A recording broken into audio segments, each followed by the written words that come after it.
This week's story is called Clyde Monster. If you remember, our stories right now have been about being brave or things that people are afraid of, or animals or monsters in this case. This is a fantasy story, which means it is a make-believe story because it could not happen in the real world. So here we go. Clyde wasn't very old, but he was growing uglier every day. He lived in a large forest with his parents.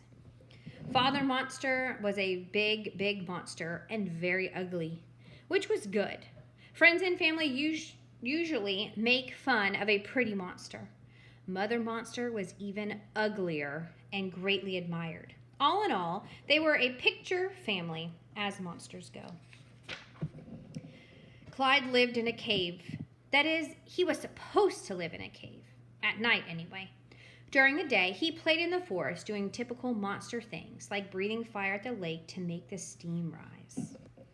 He also did typical Clyde things, like turning somersaults that made large holes in the ground, and generally bumping into things. He was more clumsy than the average monster. How was Clyde different from the other monsters?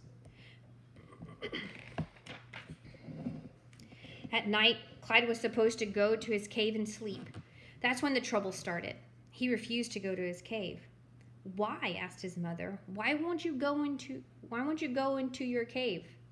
"Because," answered Clyde, "I'm afraid of the dark." "Afraid?" snorted his father until his nose burned. "A monster of mine afraid? What are you afraid of?" "People," said Clyde. "I'm afraid there are people in there who will get me." What is Clyde afraid of?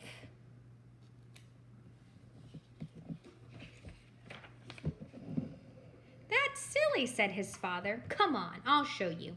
He breathed a huge burst of fire that lit up the cave. "There, did you see any people?" "No," answered Clyde. "But they may be hiding under a rock, and they'll jump out and get me after I'm asleep." "That is silly," pointed out his mother with her pointed tongue. "There are no people here. Besides, if there were, they wouldn't hurt you." "They wouldn't?" asked Clyde. "No," said his mother.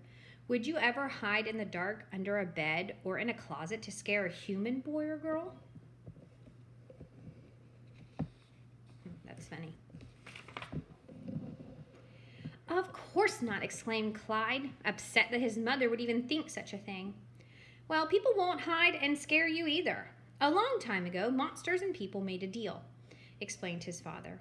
"Monsters don't scare people, and people don't scare monsters." "Are you sure?" Clyde asked. "Absolutely," said his mother. "Do you know of a monster who was ever frightened by a people?" "No," answered Clyde after some thought. "Do you know of any boys or girls who were ever frightened by a monster?" "No," he answered quickly. "There," said his mother. "Now off to bed. And no more nonsense about being scared by people," ordered his father. "Okay," said Clyde, as he stumbled into the cave. "But could you leave the rock open just a little?" So, how do you know that this story is not real?